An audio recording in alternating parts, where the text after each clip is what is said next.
Hello everyone, and welcome to...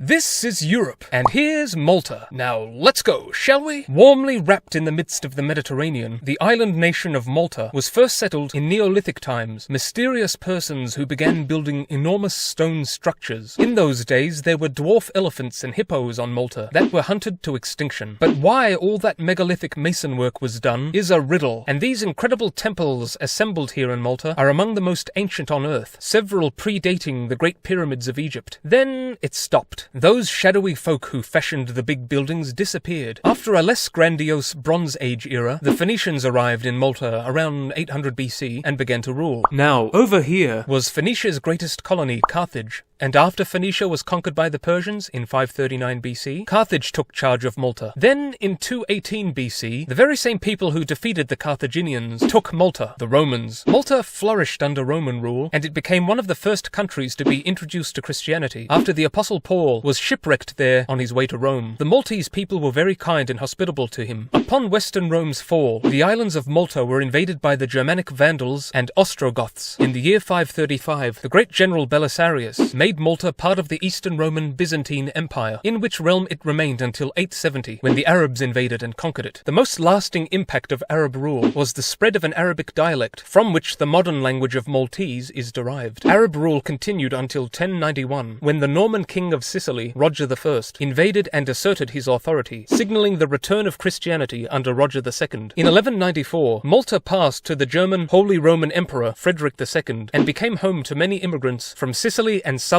Italy. In 1266, Malta was acquired by France's Charles of Anjou, and then, since everyone else was having a go at ruling Malta, the Spanish took over in 1283. In 1429, the Tunisians invaded, but Malta succeeded in repelling them. In 1530, Charles V of Spain granted Malta to the Knights Hospitaller, who had been forced to flee Rhodes from the Ottoman Turks. So the Knights made Malta home and were safe, and oh wait, no, the Ottoman Turks wanted Malta too. In 1565's Great Siege, the Ottomans hoped to conquer Malta, which would prove a handy foothold from which to invade Sicily and then Italy. But the Knights had not been sitting around doing nothing in the years before the siege, building strong fortifications to prepare against enemy incursions. The Knights and their mostly Maltese allies were heavily outnumbered by the Ottomans, but amazingly the Knights, led by Jean Parisot de Valette, held the Turks back for over 3 months until reinforcements arrived from Sicily, and in the ensuing battle the Ottoman forces were decimated and ended up retreating. In the aftermath of their great victory, Valette ordered the construction of a strong new city. It was done, and Valletta, named after him, stands today as Malta's capital. So the years fluttered by, and the city was beautified and strengthened, but the islands were never targeted by the Turks again. More years followed, and the Order of Knights slowly declined, and in 1798, Napoleon conquered Malta. The French were unpopular in the country, and the Maltese rebelled against them, a state of affairs that pleased the British, who besieged the French and, in 1800, won the islands for themselves. Malta proved a valuable shipping port for the British Empire, especially after the Suez Canal was completed in 1869, providing a convenient rest stop for vessels travelling east. In 1921, Malta was granted self-government, and during the Second World War, Malta, which we remember was very important to Britain, was heavily bombarded by Germany and Italy. Despite the horrendous, ruinous bombings by the enemy, Malta held fast and refused to surrender. The courage of the Maltese people so impressed the British that the king awarded the George Cross to all of Malta. In 1964, Malta gained its independence. We see the George Cross represented in its flag's upper left corner. The country became a republic in 1974, but remains a part of the Commonwealth. In 2004, Malta joined the EU, and the nation today possesses a very high level of human development, with an advanced economy and high life expectancy, and is understandably a popular tourist destination. Anyway, that's it for Malta, and that's all from me for now. Bye-bye!